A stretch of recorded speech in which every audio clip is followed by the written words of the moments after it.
xibaar yu wér te wóor ca tàng-tàng ba abonnez-vous pour ngeen di mën di jot suñuy vidéo. jërë ngeen jëf ci ànd gi ak ñun ci chaîne bi di Buzz 221 HD ginnaaw bi ñu leen nuyu ñu ñëwaat li nga xam ni ruusa nañ dafi ci ay xibaar. Kaliphone Sall di ko ñëpp xam ci réew mi di ab tiktokeur moom mi nag bokk ci tiktokeur yi nga xam ne ñoom ñoo gën a active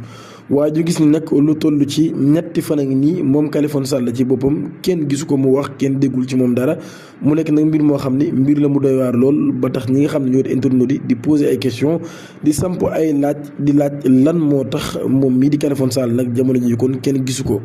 ñi nga xam ne nag ñoo di Sénégal buñ sukkandikoo ci ñoom am na ñaari laaj yoo xam ne daan nay sampe wala sax daal ñaari mbir yoo xam ni kawteef daan nay wax ni ci ñaari mbir yooyu rek kon moo war a tax kon ñu daal di jàpp ki nga xam ne moo di Kaliphone Sall benn bi kon wala boog moo tax kon kenn déggu ki nga xam ne moo di Kaliphone Sall benn bi nag daal kon daan nañuy jàpp ne Kaliphone Sall mi li tax kenn dégg ko jàpp nañ ni kon mën naa nekk ni dañ ko rapatrier delloo si ko ci réewum Sénégal beneen bi tamit ñuy xam ne ni Kaliphone Sall mii daal xëy na kon moom Kaliphone Sall ci boppam jamono ji ñuy wax ak yéen police français ci boppam moom moo ko daal teg loxo mu nekk nag xibaar boo xam ni ñu bari ñu ngi koy jàllale ay mbokki chroniqueur am wala ay mbokki tiktokeur am ñenn ñi lu ñuy wax mooy Kaliphone Sall mi jamono ji kon mi ngi ci loxoy yoon bu France loolu kon lañ daal di xamle ba tey ci mbirum Kaliphone Sall boobee sax am ñenn ñoo xam ni dañuy posé ay question di laaj ndax Kaliphone Sall mi ngi dund ba tey en tout cas mu nekk loo xam ni daal dinay tiital loolu ñi nga xam ne kon ñoom ñoo tàmm di topp ki nga xam ni mooy Kaliphone Sall moo xam ni ay internautam ak yu ni mel mu nekk kon daal mbir moo xam ni mbir la mu doy waar loolu daal indi nag ak jaaxle loolu ci li nga xam ne ñoom ñooy njabootu Kaliphone Sall googee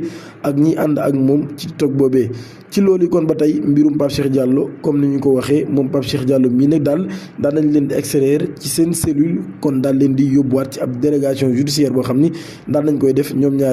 ñi ngir kon seen mbir ñu daal koy gën a luñut bu baax a baax commandant bu brigade de recherche bu Kër Massar ki avocat yu Djiby Dramé yi nag daan nañ koy yóbbu ci yoon ndax jàpp nañ nag daal dafa jalgati seen ak seen yelleef waaye nag daal dafa violé sax li ñuy wax maanaam secret li ñuy wax secret boo xam ni secret médical la ak yu ni mel yooyu yëpp nag daal jàpp na ne kon mbir la yoo xam ne dañ koo violé moo tax ñoom ñi ñu daal dem ci yoon